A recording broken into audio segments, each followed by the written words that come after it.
Wakati huu nimkaribishe mhubiri na naomba wote tumshangilie Mungu, tupige makofi.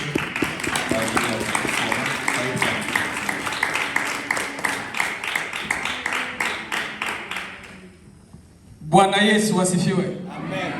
Bwana Yesu asifiwe. Amen. Furaha ipo katika jina la Yesu Kristo wa Nazareti aliye hai. Mwambie ndugu yako Yesu amefufuka. Yesu amefufuka. Haiko kaburini tena. Hayuko kaburini tena. Bwana Yesu asifiwe. Amen. Leo ni siku ya furaha. Na kama una huzuni, naamini nafasi hapa iko ya kwako.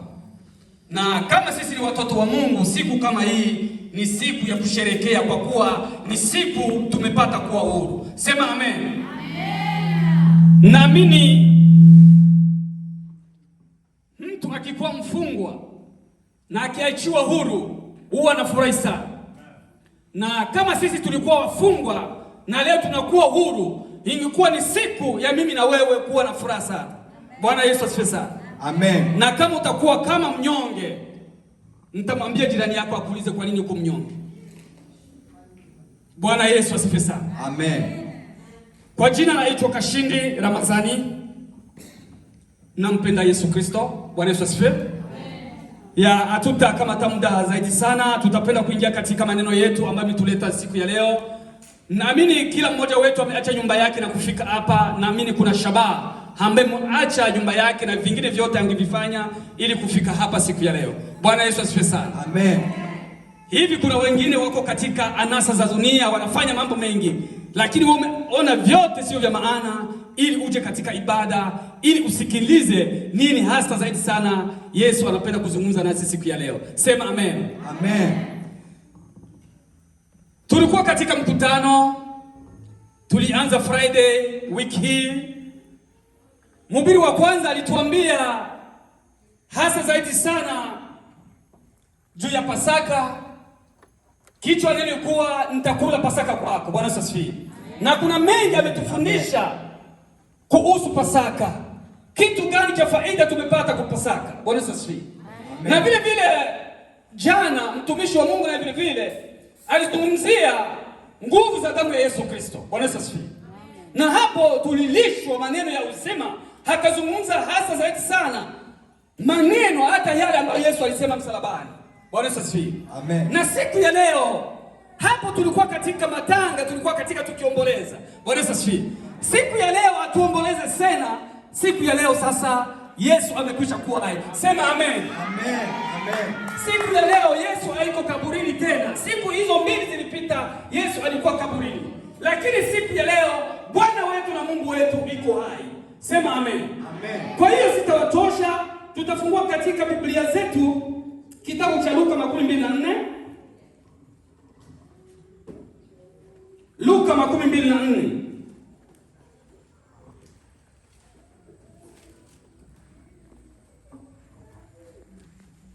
Nitawaomba kanisa tusimame kwa kusoma neno la Mungu. Luka 24 tutaanzia 1 hadi 7. Tunasoma katika jina la Yesu Kristo. Ubarikiwe. Injili ya Luka 24 mstari wa kwanza hadi wa 7. Tunasoma katika jina la Yesu Kristo. Ubarikiwe. Hata siku ya mwaka wa juma ilipoanza kupambazuka, walikwenda kaburini wakiyaleta manukato walioweka tayari. Wakalikuta lile jiwe limeviringishwa mbali na kaburi. Wakaingia wasione mwili wa Bwana Yesu. Ikawa walipokuwa wakifadhaika kwa ajili ya neno hilo, tazama, watu wawili walisimama karibu nao, wamevaa nguo za kumetameta. Nao walipoingiwa na hofu na kuinama kifudifudi hata nchi, hao waliwaambia, kwa nini mnamtafuta aliye hai katika wafu? Hayupo hapa, amefufuka. Amen. Kumbukeni alivyosema nanyi alipokuwa akaliko Galilaya, akisema, imempasa mwana wa Adamu kutiwa mikononi mwa wenye dhambi na kusulubiwa na kufufuka siku ya tatu. Neno la Mungu. Amen. Amen. Tunaweza tukaketi. Bwana Yesu asifiwe. Amen. Bwana Yesu asifiwe. Amen. Tuko katika sherehe ya Pasaka. Hapa ambapo tumesoma katika kitabu cha Luka 24, tumeanzia mstari wa kwanza hadi 7. Mara kwa mara wanadamu wanasahau agizo za watu wengine. Bwana asifiwe. Kwa kuwa wakati Yesu alikuwa akiishi pamoja na wao, kuna mambo ambayo Yesu alizungumza na mkutano, alizungumza vile vile na wanafunzi wake. Alisema, niko pamoja nanyi, lakini kuna siku mtatiwa nguvuni, mtauawa, na baada ya siku chache mtafufuka. Bwana asifiwe. Amen. Lakini wakati walikuwa katika shangwe, furaha, wakasahau agizo za Yesu Kristo, kama aliwaambia, nikikufa nitafufuka. Sema amen. Amen. Na wakati ulioahidia, Yesu kweli alishikwa na watu wenye dhambi, akapigwa, akasulubiwa, akauawa na akazikwa. Lakini walisahau kama Yesu alisema atalala siku 2 na siku ya tatu atafufuka. Sema amen. Amen. Na wakati watu waliokwenda asubuhi kwenye makaburi walikuwa wakibeba manukato ili waje kupaka mwili wa Yesu Kristo. Lakini wakati walipofika, kwa kuwa kwenye kaburi ya Yesu kulikuwa jiwe kubwa, ilikuwa nafurika. Lakini wakati walipofika wakaona jiwe limekwisha tolewa. Sema amen. Amen. Wakaingia ndani. Wakati walipoingia ndani katika kaburi, walikuta mwili wa Bwana hauko tena. Sema amen. Amen. Kweli walifadhaika sana, wakasema, kwa nini mwili wa Yesu wameuiba, wameufanya, wameuchoma, wamefanyaje? Lakini wakati walipotoka wana mafadhaiko sana, wakakuta watu wawili wamesimama mbele zao. Biblia inashuhudia kama walikuwa wakivaa nguo za kumetameta. Sema amen. Amen. Wakawaambia, mnatafuta nini? Mnakuja tafuta mtu aliye hai katika wafu. Sema amen. Amen. Baada ya kusikia maneno haya, ndipo pale sasa walipata kumbukumbu kama Yesu aliwaitia wakati atakapokufa baada ya siku 2 atafufuka. Sema amen. Amen. Na hapo sasa wakapata kumbukumbu, wakaenda sasa kuambia hata wanafunzi wa Yesu Kristo, aseme Bwana hayuko tena kaburini, amekwisha fufuka. Bwana Yesu asifiwe. Amen. Neno ambalo tutakaozungumzia leo, tutazungumza faida ya Pasaka kwetu. Bwana Yesu asifiwe. Amen. Pasaka kwetu sisi wa Kristo haina hasara, bali ina faida. Sema amen. Amen. Kwa kuwa katika uchuuzi unaweza kuwa na hasara wala faida, lakini katika Pasaka sisi tuna faida, hatuna hasara. Sema amen. Amen. Na maneno haya ambayo tutakayohesabu ni mane tu, lakini Mungu anaweza kukufungulia yengine mengi unaweza ukayajua, lakini kuna mambo mane ambayo tutakayozungumzia ambapo imeonyesha sisi kwetu wa Kristo ambapo tulipata faida kwa ufufuko wa Yesu Kristo. Sema amen. Amen. Vile vile wakati nilikuwa niko chini pale, nikasikia yale ambapo msimamizi anazungumzia, anasema basi amekwisha anza kuhubiri yale ambayo yameandaliwa. Sema amen. Na hayo nimethibitisha kweli ni Mungu, tulikuwa na kurenyo na mtumishi wa Mungu pamoja. Sema amen. Amen. Kuna mambo maana ambayo tutakayozungumzia siku ya leo. Faida ya kufufuka kwa Yesu Kristo. Kwanza hata tulete historia ya Yesu Kristo. Wakati Yesu Kristo alizaliwa kama mwanadamu. Hata kama kuzaliwa kwake kulikuwa kwa kushangaza ulimwengu, lakini alizaliwa kama mwanadamu. Yesu Kristo vile vile alikufa kama wanadamu wengine, lakini kitu kiliotia utofauti Yesu na watu wengine ni kufufuka kwake. Sema amen. Amen.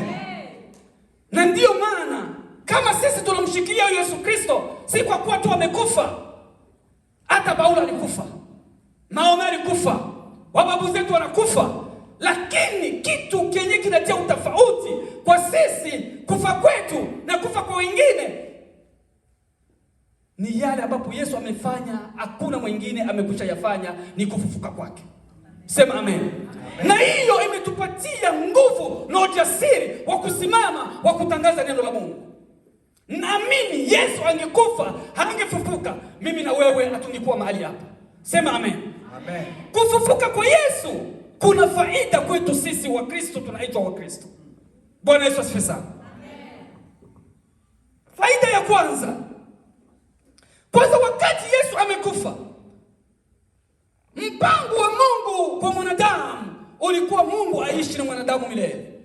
Lakini wakati Mungu, tukirudia kwenye Agano la Kale, wakati Mungu aliyeumba Adamu na Eva, Mungu aliwatia katika shamba la Eden. Alipenda waishi milele, kwa kuwa Mungu aliwaumba kwa mfano wake na alipenda waishi wasikufe. Lakini kwa kuwa mwanadamu hakusikia sauti ya Mungu, akaharibu uhusiano na Mungu.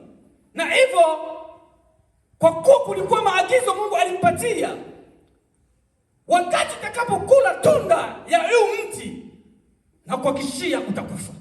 Na wakati Adamu na Eva walifanya yale ambapo Mungu hakuambia wayafanye, na hapo mauti ikayapata.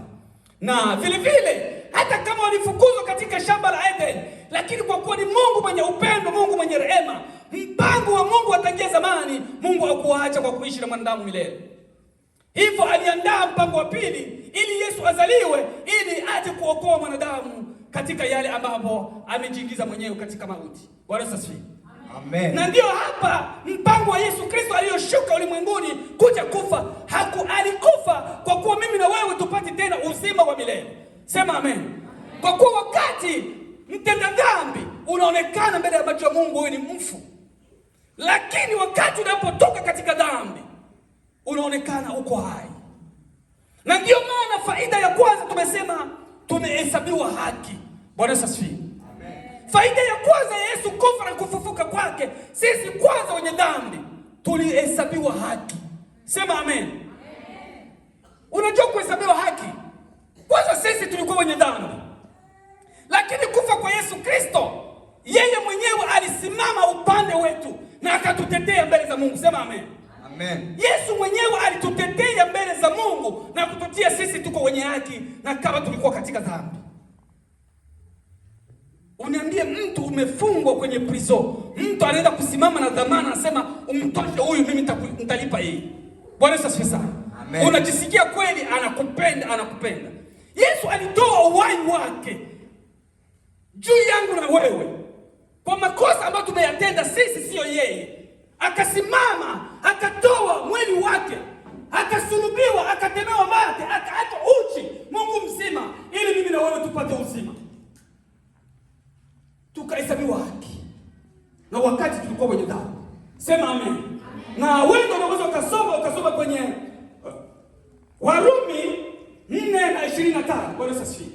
Kama unaweza kusoma kwenye Warumi 4:25, utaona pale sisi tulikuwa wenye dhambi, lakini tumehesabiwa haki kwa kuwa Yesu Kristo alisimama upande wetu. Sema amen. Faida yetu ya pili, Yesu alishinda mauti. Bwana asifiwe. Na kama sisi tutaambatana na Yesu Kristo, inamaanisha na sisi mauti tutayashinda. Bwana asifiwe. Hata kama mwili huu unaweza ukaoza, lakini tutakuwa tuko hai. Kwa kuwa Yesu Kristo alishinda mauti, na sisi tunaomfuata vile vile tutashinda mauti. Sema amen.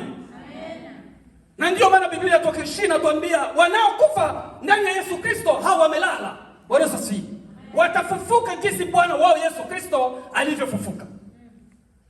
Hiyo ni faida kwetu. Na wale wasiokuwa ndani ya Yesu Kristo, hao wanapotea, wanakufa kweli. Na kama sisi tutakuwa wana wa Mungu, sisi tutakuwa watu ambao tunafuata nyayo za Yesu Kristo, sisi vile vile tutashinda mauti. Sema amen. Kushinda mauti, ndugu yangu, ni kitu ambapo sio cha mzaha.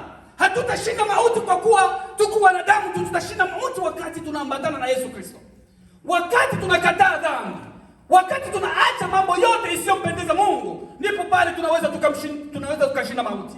Yesu alishinda mauti kwa kuwa yeye hakukuwa na dhambi. Hata kama alikufa msalabani juu yetu sisi, lakini yeye hakukuwa na kosa lolote. Bwana Yesu asifiwe sana. Amen.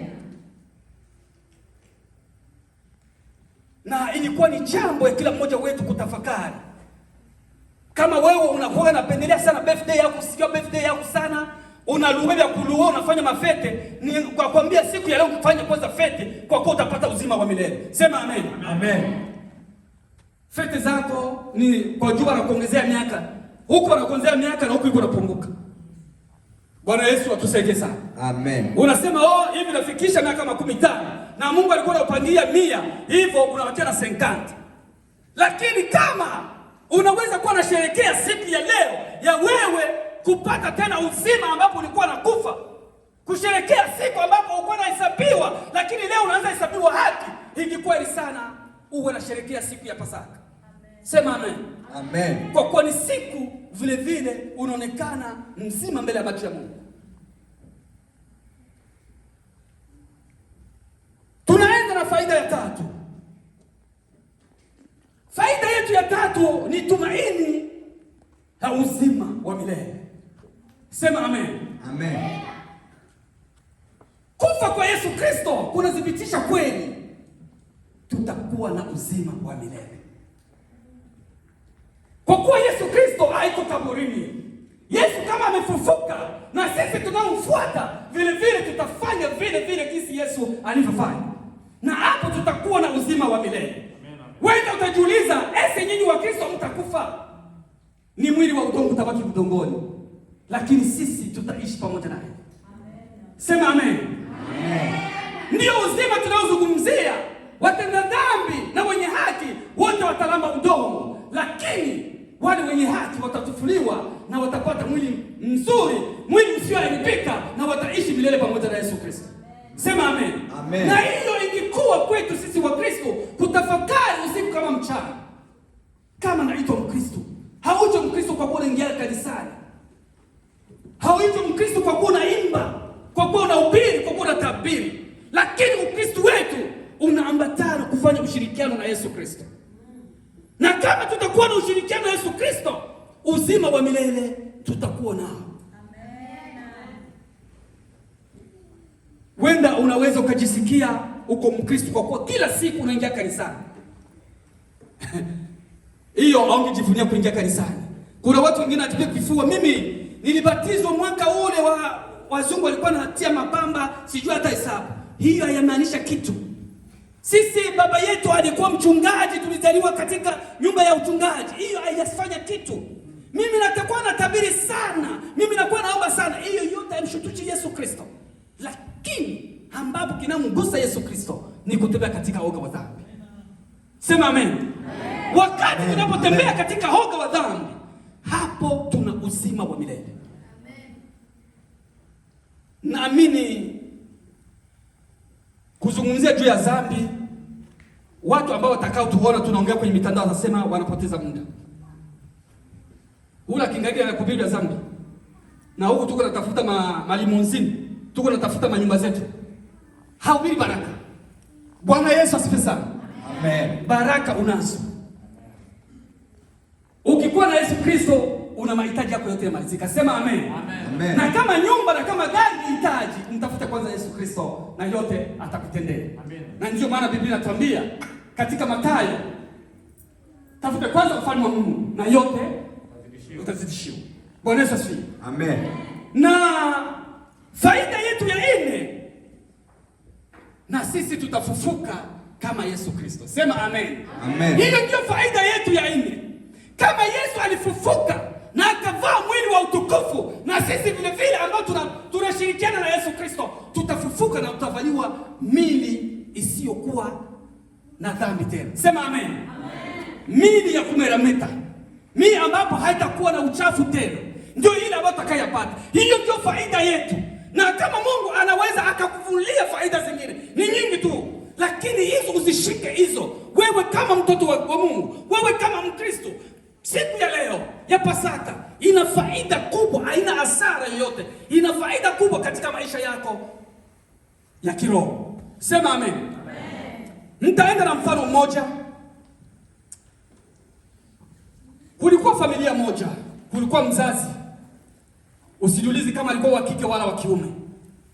Na kulikuwa kijana mmoja, usiniambie kama alikuwa mvulana wala msichana. Bwana asifiwe.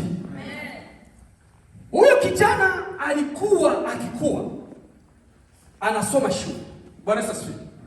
Wakati anasoma shule, mzazi wake alipenda kwenda naye kabisa kwenye shule. Alikuwa mtoto iko mbele, mzazi iko nyuma, wanaenda shule. Mzazi anasimama kwenye upango wa shule, anaona mtoto anaingia kwenye shule, anaingia. Mzazi atatoka kwanza, tena anarudia tena. Wakati mtoto anakuja, wanakuja naye.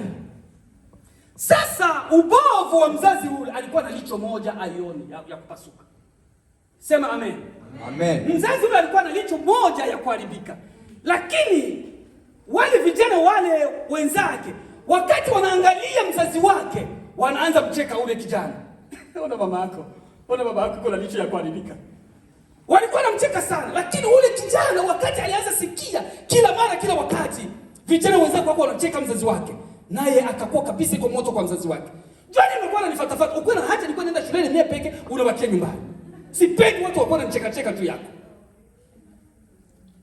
Kila mara mtoto yule akamaliza masomo ya chini, akaenda kusekondari. Mzazi akuacha kwenda kila mara. Hata mtoto anaenda mbele, mama atakuwa nyuma, kama baba alikuwa nyuma, hiko naenda amfuata tu, aangalie kwenye mtoto ataingia. Kwa kuwa mzazi alikuwa penda usalama sana wa mtoto wake. Bwana asifiwe. Amen. Lakini mtoto wakati ishaanza kuwa mtu mzima, wanamuuliza ule mwenye pale sema, mwache ule. Sijui mama yako aseme, anaenda kunyumba anamtombokea mzazi wake, anamtombokea. Bahati mzuri kijana yule akapata masomo, akamaliza, akapata madigrii na vingine vyote. Akaenda sasa, alikuwa sasa mtu mwenyewe anakaa ku village, akaenda sasa kuikaa in town. Bwana asifiwe. Akaoa mke. Wakati alioa mke, akazaa mtoto wa kwanza. Kwa hiyo mama wala mzazi wake akasikia habari kama mtoto wako amekwisha zaa. Mzazi akajiandaa, enda angalia mtoto wake. Sema mtaomba mnifuate vizuri sana. Akaenda muangalia ule mtoto. Wakati alipofika, ule mtu mwenyewe alikuwa soma, iko na watu wakubwa makravati wanavaa, wanakuja muangalia. Lakini wakati mzazi alifika na hizi begi zenu za kukokota hizi za kimanumaru sijui za nguo, mtoto kuangalia, unakuja kwangu. Nani ndio alikwambia kuja huku? Na mwenye alikupatia adresa ya huku ni nani? Uko nakuwa nikikokota na mashakushi na kuharibika hivi, unapata niko msaloya. Watu ya ajabu. Mzazi hakusikia hayo. Hakapenda aingie hata ndani ya nyumba ya mtoto. Mtoto akamkata, akatia watu pale, msimuingize huyu, mwambie arudie. Pesa hizi mpatie kumlango arudie. Wakati mzazi alirudia, punde ya siku chache tu akatumiwa habari. Akapata barua sasa. Mzazi amekufa. Sasa mzazi aliandika kwa nini licho lake liliharibika. Mnisikiliza mzuri. Bwana asifiwe. Wakati mtoto alizaliwa na licho moja ilikuwa ya kuharibika. Bwana asifiwe. Lakini kwa kuwa uchungu wa mama wa mzazi, alisema mtoe licho langu mulitie mtoto huyu. Mzazi akatoa licho lake akapatia mtoto. Mtoto akakuwa na macho mawili sasa ya kukomaa, mama wala mzazi ule akabakia na jicho moja mbovu. Bwana asifiwe. Wakati mzazi mbele ya kufa akaandika barua. Sikupenda kuambia hali ambayo ilipitia wakati ulizaliwa, ulikuwa mbovu alicho moja. Lakini mimi kama mzazi na kupenda, nilipenda nitoe licho langu ili nikupatie wewe, ili uonekane uko vizuri kwa watu wengine. Sema amen. Amen. Wakati mtoto aliposikia hayo, kumbe ile licho halikuwa yangu, ilikuwa licho ya mama. Mtoto alilia sana, akaomba msamaha, akalia. Lakini ilikuwa ishakuwa trota, mzazi ishakufa. Sema amen. Amen. Mzazi huyu ambaye tunazungumzia ni Yesu Kristo. Sema amen. Amen. Tuko na mzarau Yesu Kristo. Ameacha uchi juu yako wewe na mimi. Wakati Yesu anapenda kupatia masio wala anapenda kuhubiri, anapenda kuambia maneno ya uzima, kila mara hatupendi, kwa kuwa tuna marafiki ambapo hapendi kusikiliza yale ambapo mzazi wako anakuambia.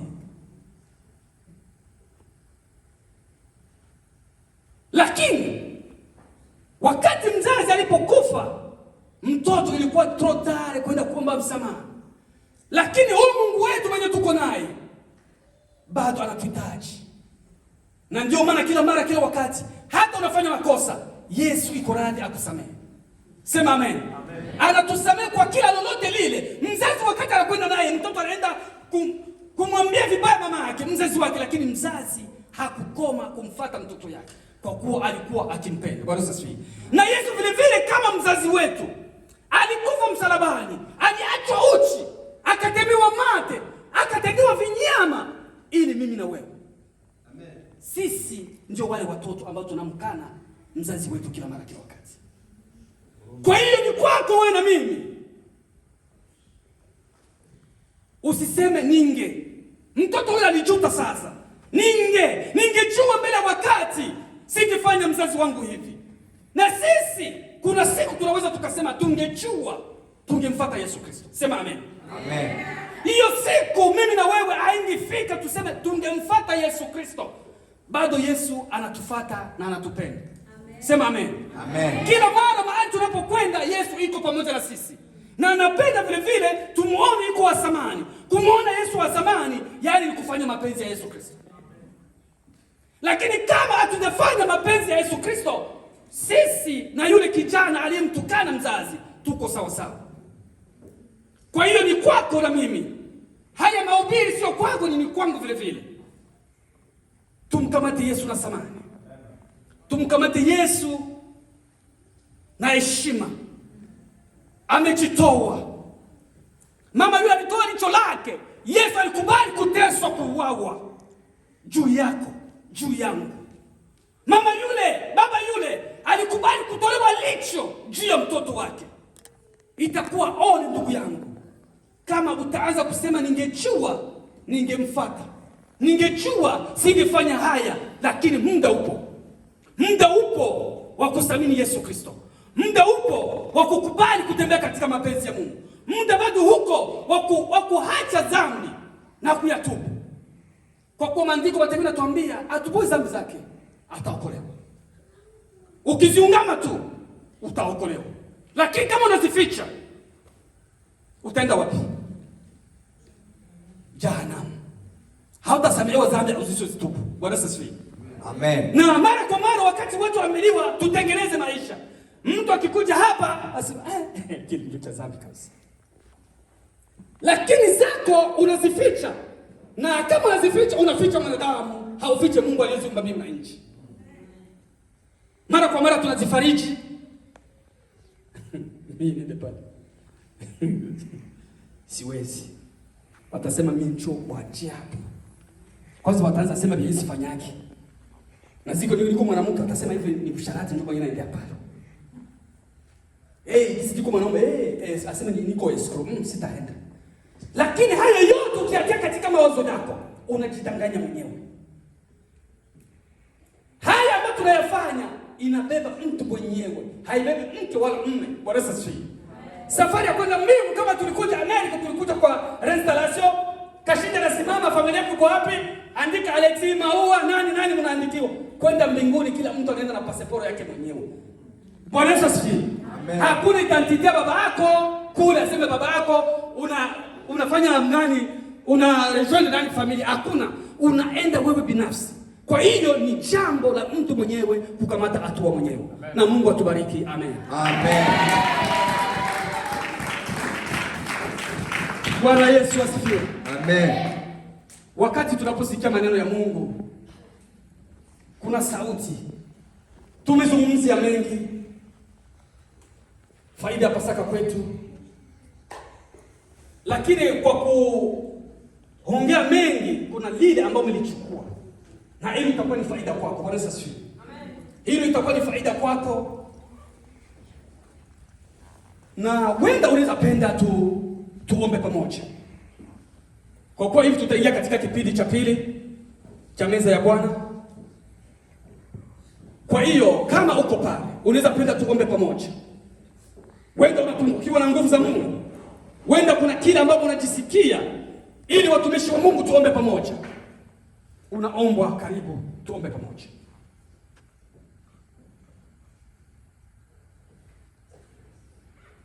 Bwenda usifananishwe na kijana huyu kusema ningejua haitakusaidia wala haitanisaidia. Lakini kuwa hakika na mambo yale ambayo unayafanya itakusaidia zaidi sana. Na Biblia inatuambia kuna njia mbili, hakuwaki njia tatu. Njia mbili tu.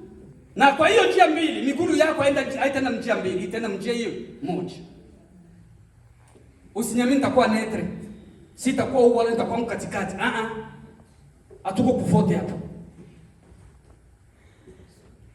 Na kama sisi sote tunajisikia kweli Pasaka hii tunaisikiliza vizuri, na Pasaka hii tunaikubali, tutatembea katika mapenzi ya Mungu na tuko katika mapenzi ya Mungu.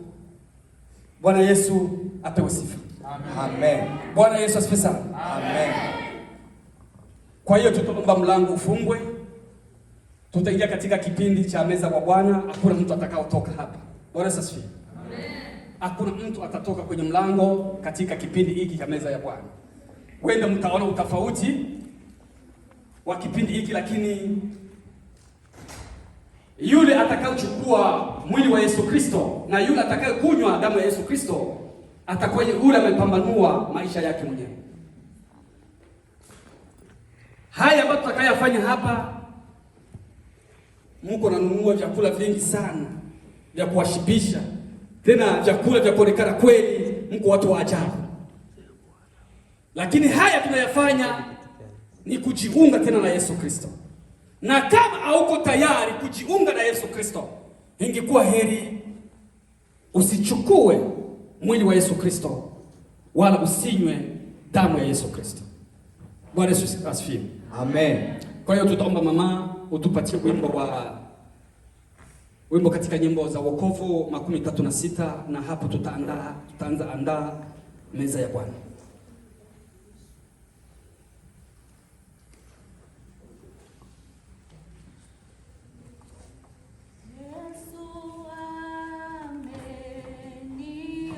Go.